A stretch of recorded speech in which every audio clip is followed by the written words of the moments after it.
Hello everyone. Today we'll be discussing the previous year questions of The Tempest. So there have been multiple questions where the themes have been repeated over the years. So today we'll discuss the 2022, 2020, 2019, 18 and this again of 18. So why 2022? Because the theme has been repeated in the year and so we'll be discussing it together. So the first question says discuss the Tempest as an allegory of European discovery and colonization. So I've written these questions in these lines so that I can trace the themes which have been asked in the years, and so it helps me. It gives me an edge so that I can make my own notes according to it, and it gives a clear understanding of how the theme has been asked over the years. So, this question, The Tempest is an allegory of European discovery and colonization. So, The Tempest was actually written in the era of exploration. And so, because the Renaissance age, and Shakespeare belongs to the Renaissance age, and in the Renaissance age, there was the conquest and a discovery of new land was taking place. Um, all the European countries were heading towards the colonies, and new land was discovered. So, Shakespeare offers an in depth discussion into the morality of colonialism in The Tempest itself. And different views are found in the play, and with the examples of different kinds of characters, where the newly uninhabited island presents a sense of infinite possibility to all the characters which have been landing there, Prospero being one, Sycorax, Caliban, and Stephano. All these characters envision the island as a place of freedom and place of unrealized potential. Also, um, if we refer to the text itself, the island becomes like a new world, the world which is similar to the worlds which have been discovered by the European settlers and explorers. And similarly, island also becomes a place where Sycorax, who has been banished from Algeria, comes over and exercises her power, and also uses Ariel to fulfill her wishes. And next, island also plays a setting which can be seen as a microcosm of the newly discovered lands like America and other places.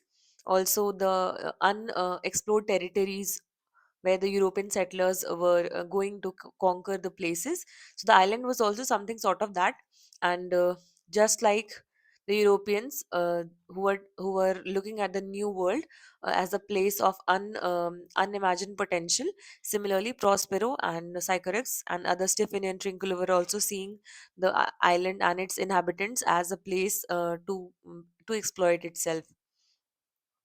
Then we talk about the colonizer and the colonized also, because while there are many representatives of the colonial impulse in the play, the colonized are two basically, Caliban and Ariel. So if we talk about the colonizer, so Prospero becomes the European colonizer. He embodies the European colonizer, and he is the he's the figure of power and knowledge. And just like the European powers who were discovering the new lands and exerting their dominance over the places, that's just like that Prospero was also the one who was exercising his power and control over the inhabitants, original inhabitants of the island. Also, Prospero uses magic, which is somewhat metaphorical to the European technologies. For example, the industries and the industries and the new machines, the printing press, which was used by the European colonialists to assert their dominance over the newly discovered lands. Just like that, Prospero uses magic to subdue the island's native inhabitants and also to establish. So Prospero uses the phrases like of Caliban. He uses "I'll rack thee with old cramps and fill thy bones with aches and makes thee roar." Also for Ariel, he also threatens Ariel because he demonstrates his innate violence and cruelty, and he says to Ariel, "If thou murmurest, I'll rend an oak and beg thee in his naughty entrails." So these were the threats which Prosper used to make to the original inhabitants to establish his authority. Also, Caliban was the one who represented the indigenous population, But also we can say that Caliban was the first settler there, because Sycorax already had come as an to exploit the original inhabitants of the island, the original inhabitant actually being Ariel. And uh, and Caliban was, if we talk about Caliban being the first inhabitant to uh, to to basically rule the original Virgin Land. And later Caliban also was ruled by, or basically dominated by, Prospero and other colonizers like Stephen and Trinculo. So if we analyze Caliban, so Caliban is depicted as a savage or uncivilized being. So this shows that how the European perception was towards the native people or the original inhabitants of the land, and how they used to um, view the people who are living there. The Prospero enslaves Caliban, and he forces him to do the works. He taught him language, and Caliban on that says, "You have taught me language, but my benefit on that is I know how to curse." So this was the relation between the colonizer and the colonized, and uh, the urge to rule and the urge to be ruled. It seems to inextricably intertwined in the Tempest. Also, Ariel also is an airy spirit, and it shows how the colonizer used to has colonizer actually has colonized the forces of nature also to exhibit the power. So you can give an example of how the Britishers or the colonialists had exploited the natural resources also of the place where they were colonizing people. And Prospero controls Ariel also through magic, but Ariel also yearns for freedom. And so it symbolizes the resistance of the colonized people against the oppressors. So the play explores various themes of discovery of the new land and discovery of the new places with new potential, and how the colonization took place, and how this becomes an allegory of the European discovery and colonization. So and there was also cultural conflict between the culture of the original inhabitants and the culture which Prospero had brought. So Prospero, because he was imposing his language and customs and values on Caliban, and this reflects how the cultural dominance of the colonizer were actually tormenting the original inhabitants or the inhabitants of the newly discovered place. So also at the end we see Ariel is said to be free, and we don't know the fate of Caliban, and this is what actually the realities of all the places, all the islands they have captured or they have colonized. The newly independent nations after colonization, they we don't know the fate of, they were just left in their own fate, and this is what actually is the fate of Caliban there, and also of the newly independent states. So this is all about question number 1. So if we go to question number 2, comment on the forgiveness and freedom as of the as the two keynotes of the Tempest. So yeah, forgiveness and freedom, there has been an important theme in the Tempest. If we talk about forgiveness, the forgiveness, Prospero initially forgave himself. Like, he admits that even when he was still a Duke of Milan, he handed many of his duties to his brother in order to pursue his secret studies in magic cults. So he also says, "Those being my study, the government I cast upon my brother and to my state grew strange, being transported and wrapped in secret studies." So but in the end he leaves his magic and restore himself as the Duke of Milan. So he ultimately forgives himself for what he had been doing. And Prospero's journey is fundamentally about the transformation or transformative power of forgiveness. Like, initially he had a thirst of revenge, but finally he understands that he was also at some mistake of pursuing his studies at the cost of um, not fulfilling his duties. So there is a shift in his heart, And it's not just about pardoning his enemies, but it's also about freeing himself from the bitterness and anger that has consumed him for years, and also his daughter. So there is also forgiveness, another aspect. If we discuss, it is about Miranda's forgiveness. Like, she thinks like falling in love with Ferdinand is against her father's wishes. Like, she says, and my father's precepts I therein do forget. And she feels guilty about falling in love with Ferdinand, but later when she discovered that Miranda's affection um, is his father's wishes, then she forgives herself, and also Prospero forgives her, and Ferdinand and Miranda gets married. Also, Prospero forgives Antonio and Albini also. At first, he says, "Mark his conditions and the event, and tell me if this might be a brother." So this is how he wanted to endure um, some of the problems, and the he wanted to take a revenge basically with Antonio and Albin and all the shipmates. But finally he says, "I do forgive, and thy rank the rankest fault all of them, and require my dukedom of thee." So the theme of freedom is also represented by Ariel. Like, Prospero, despite being the master of magic, is a little bit kind to Ariel, and because at the end he grants Ariel freedom, and this releasing of Ariel symbolizes Prospero's own liberation from the need to control or dominate. He also at the end drowns his staff and his books. So it highlights the idea of true freedom involves like letting go those who are in your power. And um, and if we talk about this was about forgiveness, if we talk about freedom also, so freedom, we can explore the themes of like physical freedom of Ariel. Like, it was um, at last Ariel was set free, and Caliban, but the fate of Caliban remained undecided at the end. Also, the physical freedom of Prospero himself from the island and return to Milan, and physical freedom of Miranda from the close confines of her father. And the shipmates also, the shipmates were now free from Prospero's magic. Spiritual freedom, if we talk about, so of Prospero again, from magic and from revenge. Spiritual freedom of Miranda, like a freedom of thought and love. She could decide of whom she wants to love.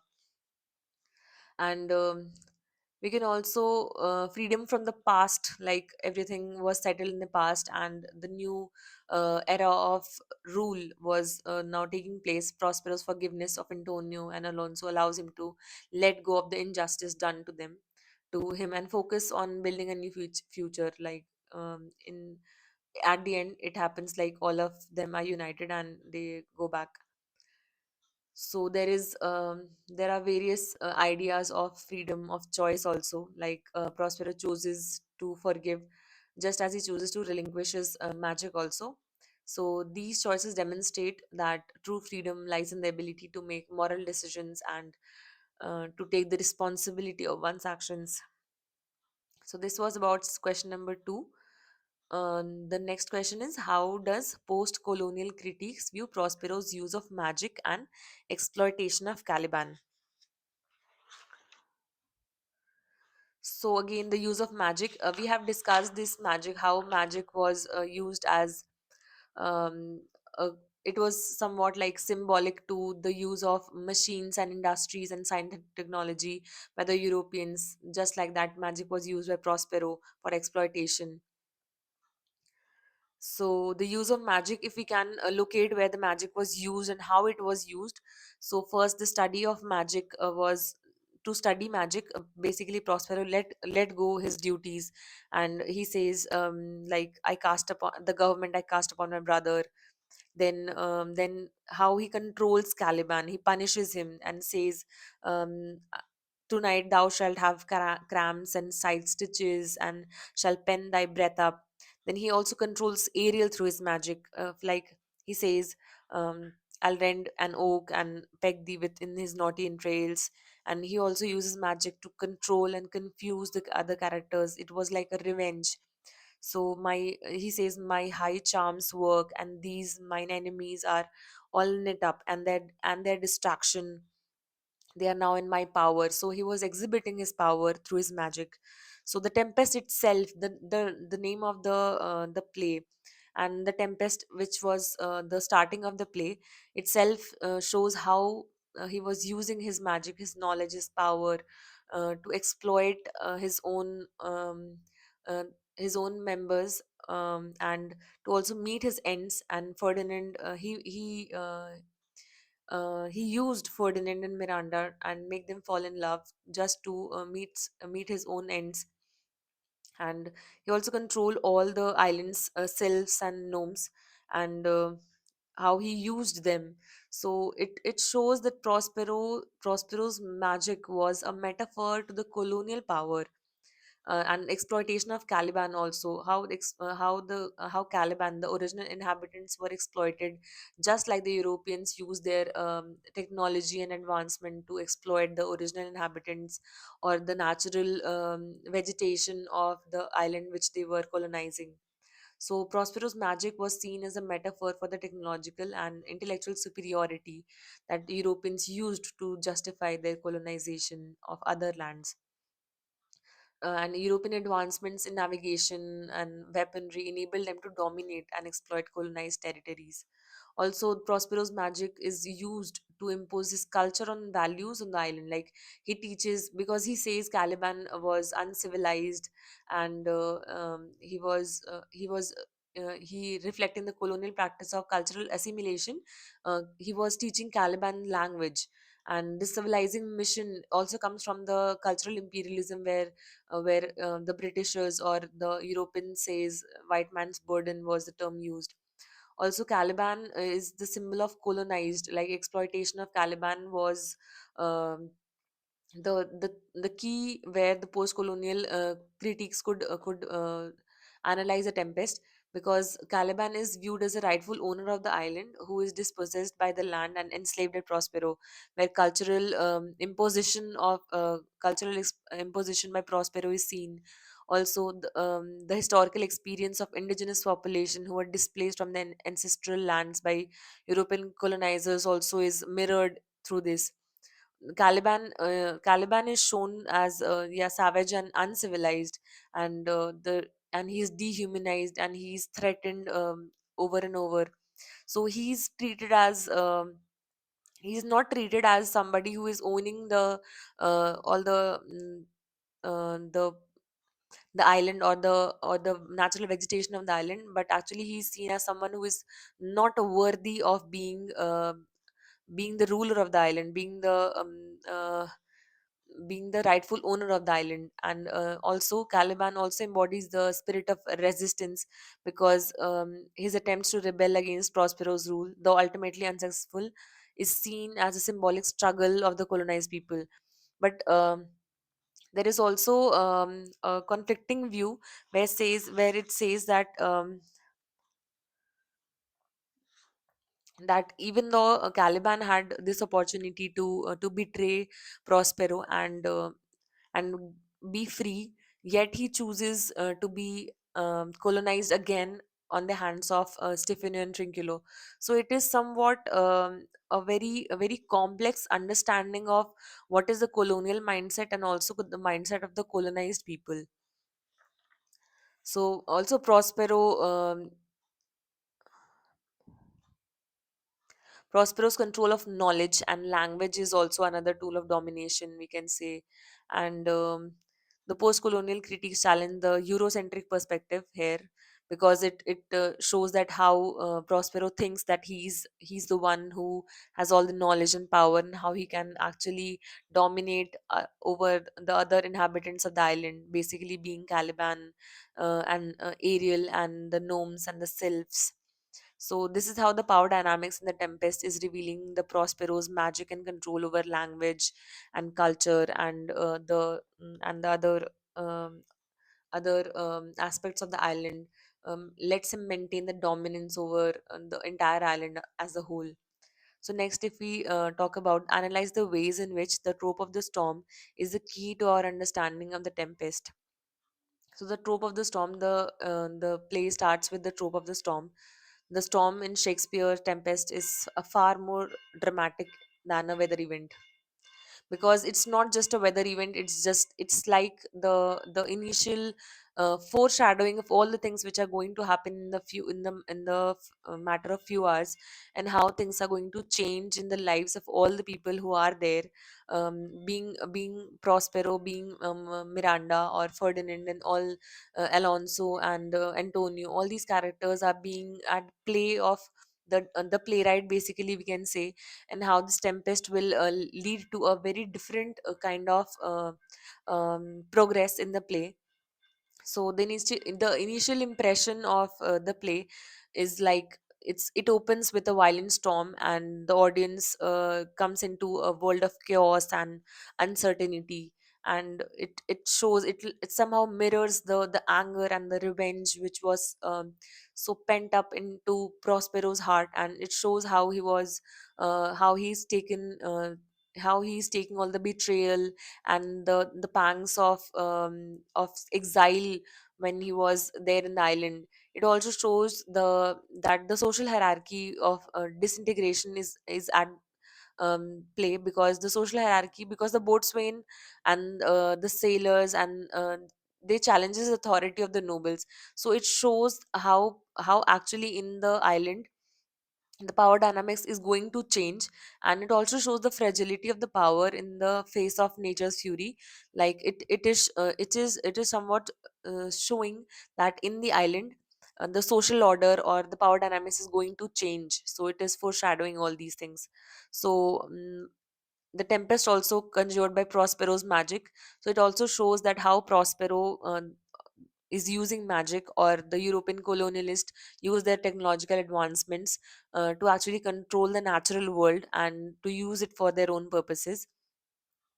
Also, the storm initially driven by Prospero's desire of revenge against all those who had wronged him. So it was also like a tool of revenge, and it shows how he's the person who has power and who has all this knowledge and the resources, is going to exercise his domination over his enemies and all those people who he can subdue and control. So Storm also forces the characters to confront their past actions and make them suffer the consequences.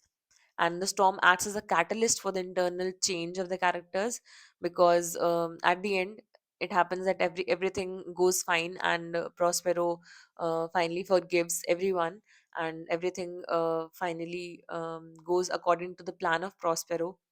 The storm also is like, as said before, it shows the inner turmoil of Prospero, and how much anger and Miranda's fear and Caliban's resentment are all reflected in the storm's fury. So the storm can also be interpreted as a symbol of disruption and displacement caused by colonialism. Like it shows, just as the storm throws the ships off the course, the European colonization disrupted the lives and the cultures of indigenous people. Like when they landed on the island, they were like roaming around. All the people on the boat were displaced at some other place, and Ferdinand was actually thought to be have died in the storm, but actually he was alive. So all the inhabitants of the boat were exploring the island, how the Virgin Island was being explored by the new colonizers, or somewhat colonizer, uh, who were to exercise their control over, like Stephen and Trinculo wanted to exercise their control over the inhabitants of the island. So the storm and the tempest is a multifaceted symbol, and it operates in various levels. So you can understand the trope of the storm, and also add your understanding to these questions. So we'll discuss the other questions in the next videos. Till then, thank you.